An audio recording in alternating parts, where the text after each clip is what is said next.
Assalamu alaikum, people. So, I wanted to share a couple of tips that I recently used to calm my anxiety.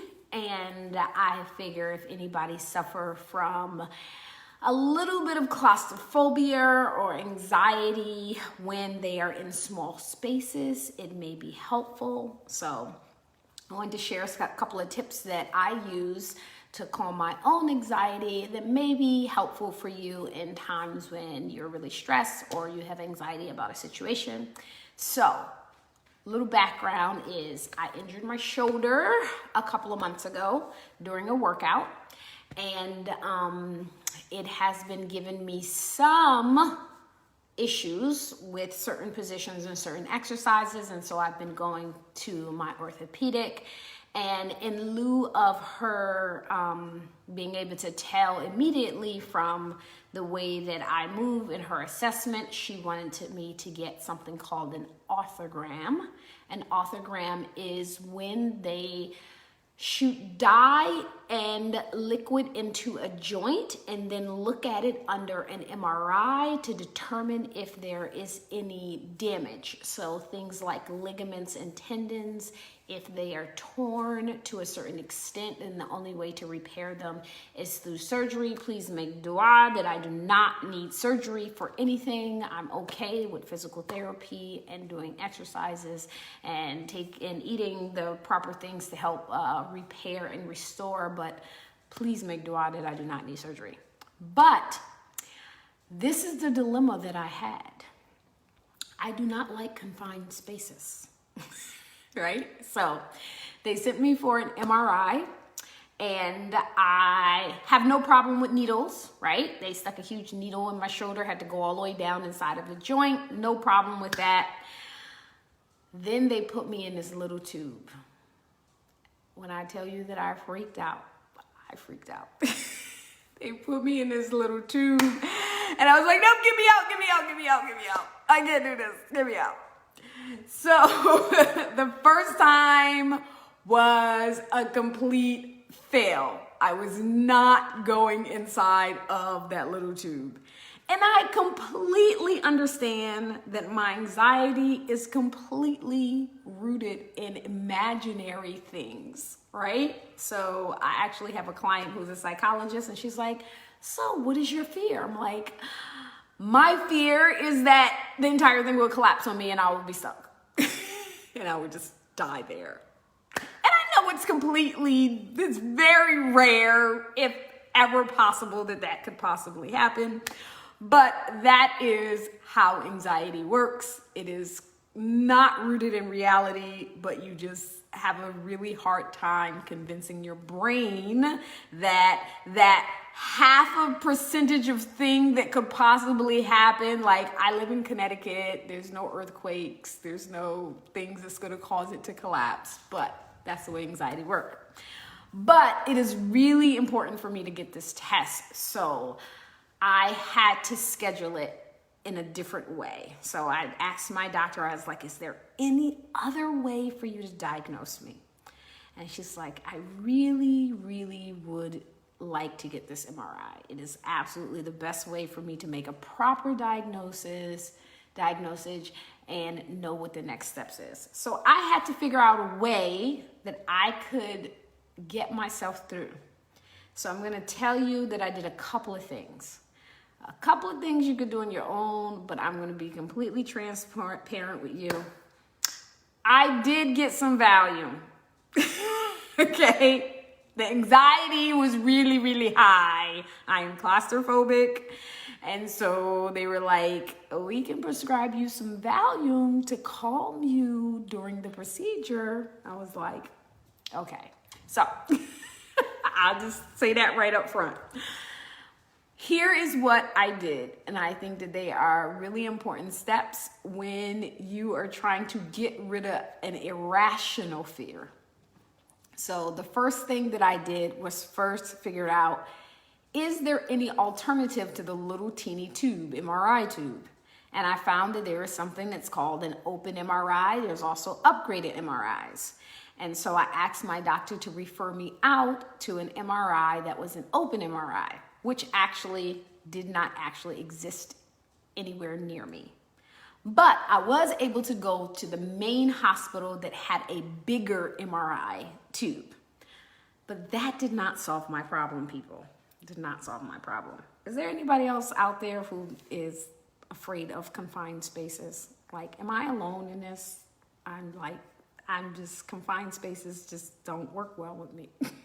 So, I did a couple of things. One, if you are afraid of something and you know that it is irrational, but you cannot seem to think rationally about it, the very first thing that you should do is actually get real information about it. Understand it, because our imagination is much worse than what reality actually is.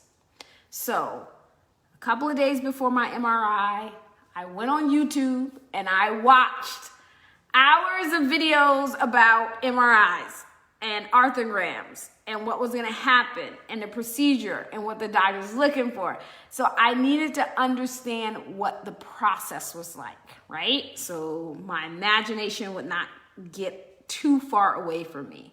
So understanding the facts, getting the knowledge about the facts was the first part.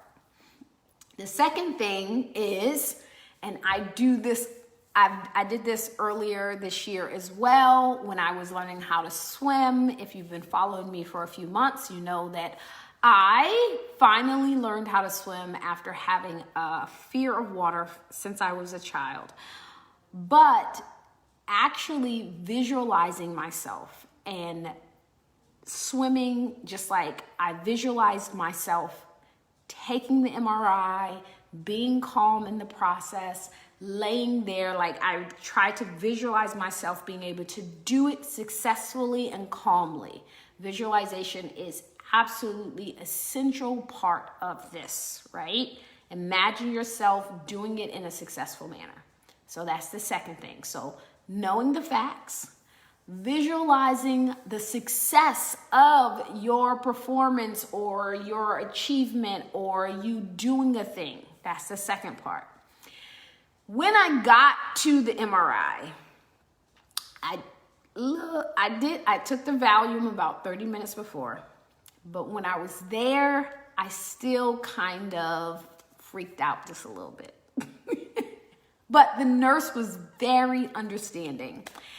And she gave me several options and told me, well, maybe you want to do this or maybe you want to do that. And what I did two things that was helpful. Number one, if you have to take an MRI and it's difficult for you, the opposite end of the tube of the MRI is open.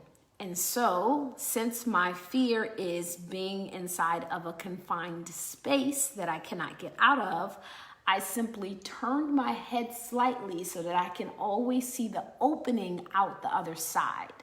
That was really, really helpful, right? So now I know that my fear of being trapped is a little bit less unfounded because there is an out. So that's the first part.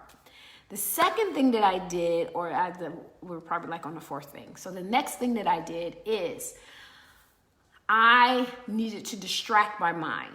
Meditation, mindfulness, the most simplistic way of explaining it is really taking your mind off of the thing that causes you fear or anxiety and putting it on something else. And it doesn't have to be something extravagant or, some crazy visualization. It was simply counting. But counting in a way that made me engage my brain a little bit more. So I simply counted backwards from 100 because I knew I had to be in there for 30 minutes. So I very slowly counted backwards from 100. And when I got to 1, I started counting upward. Now, I had taken Valium before the MRI, so I got probably to about 30. I think that's the last number I remember saying, and then I fell asleep. But I did it. I'm very proud of myself. And I'm sure my doctor is very happy too. So those are some of the things that I did to get through my MRI when I had an extreme amount of anxiety. and afraid of confined spaces. So if you have any issue with confined spaces or anxiety, you can try those tips, and hopefully you will be able to get better and at least be able to get through whatever it is that is causing you anxiety. So remember, learn the facts, right? Because our imagination is much more vivid than actual reality. So get informed. That's the first thing. Second thing is use visualization and imagine yourself achieving it successfully. The third thing is really find ways in which you can dispel your fear. So my fear was being trapped, and so I looked out the other end to see that I was not trapped. That was just in my head. There's always an out. And then the fourth thing that I did was I did a counting technique, which is a form of mindfulness, which is moving your mind off of the things that brings you fear into something that can distract you. And so I counted backwards from 100 and then back up from 1, and I was able to get through my MRI. So inshallah, that will be helpful for you, and my MRI will be helpful for me and for my doctor to diagnose whatever is happening with my shoulder, and I will, inshallah, get shifa. All right? So hopefully that's helpful. Talk to you tomorrow. Assalamu alaikum.